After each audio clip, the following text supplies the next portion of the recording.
नमस्कार, मी प्रीती स्वागत करते तुमचं रुचकर कट्ट्यावर। आज आपण पाहणार आहोत दाटसर अशी ताकाची कढी।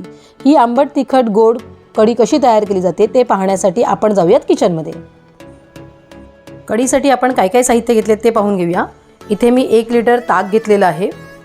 त्यानंतर फोडणीसाठी हिंग, मोहरी, जिरं, लसूण ठेचून घेतलेला आहे, मिरची चिरून घेतलेली आहे आणि कढीपत्ता चिरून घेतलेला आहे, हळद, चवीप्रमाणे मीठ, कोथिंबीर आणि आपल्या ताकाच्या कढीला थोडा दाटसरपणा यावा म्हणून आपण 2 चमचे बेसन घेतलेलं आहे।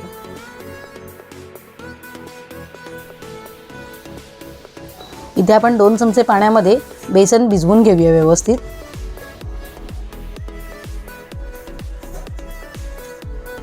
आपण बेसन व्यवस्थित मिक्स करून घेतलेलं आहे पाण्यामध्ये। आता त्याच्यातल्या व्यवस्थित अशा गुठळ्या काढून घेतलेल्या आहेत। सर्वप्रथम आपण एका भांड्यामध्ये 2 चमचे तेल गरम करायला ठेवलेलं आहे।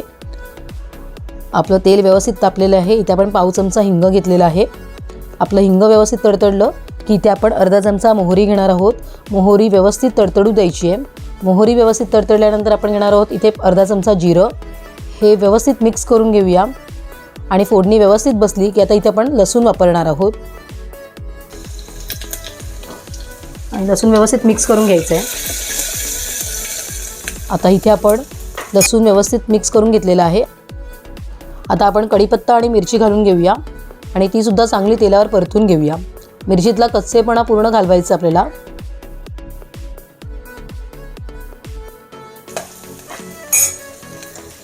कढीपत्ता आणि मिरची व्यवस्थित तेलात फ्राय झाल्यानंतर आपण इथे अर्धा चमचा हळद घालणार आहोत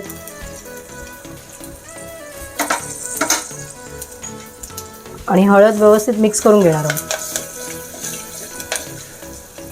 जे आपलं बेसन भिजवून घेतलेलं ते आपण एकदा पुन्हा व्यवस्थित मिक्स करून ते ह्याच्यात वापरणार आहोत।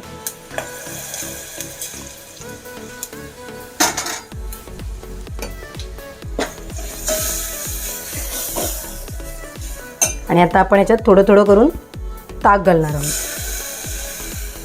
थोडं थोडं करून घालायचं आहे कारण बेसन घातलं आहे ते अगोदर मिक्स करून घ्यायचं आहे। बेसन लगेच घट्ट होतं त्यामुळे हे व्यवस्थित मिक्स करायचं। आणि आता आपण बाकीचं ताक जे आहे ते घालणार आहोत।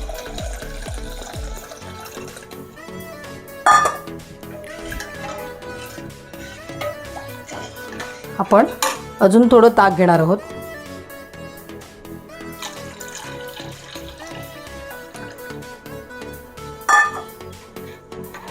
आणि आता आपण व्यवस्थित हलवून कढीला उकळ काढायची आपल्याला।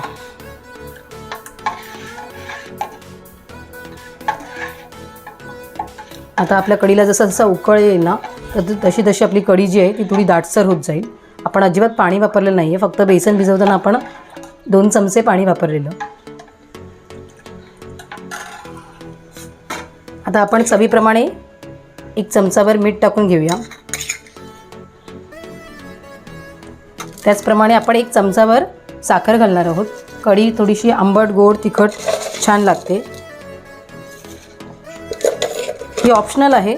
जर तुम्हाला अशी गोडसर कढी आवडत असेल तर तुम्ही साखर घाला।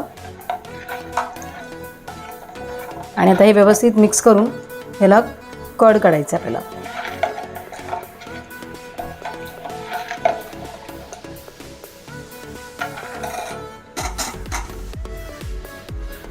कोथिंबीर घालूया।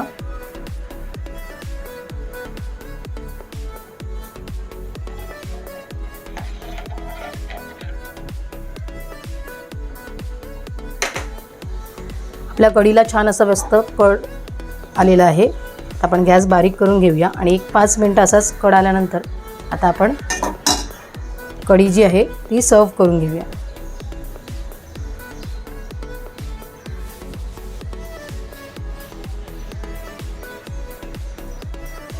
अशा पद्धतीने आपली ताकाची कढी छान आंबट गोड तिखट अशी तयार झालेली आहे। तर तुम्ही सुद्धा नक्की करून बघा आणि मला कमेंट्समध्ये सांगा कशी झाली होती। जर हा व्हिडिओ आवडला असेल तर व्हिडिओला लाईक करा, कमेंट्स करा, बेल आयकॉनवर क्लिक करायला विसरू नका। अशाच नवीन नवीन रेसिपीजसाठी पाहत राहा रुचकर कट्टा।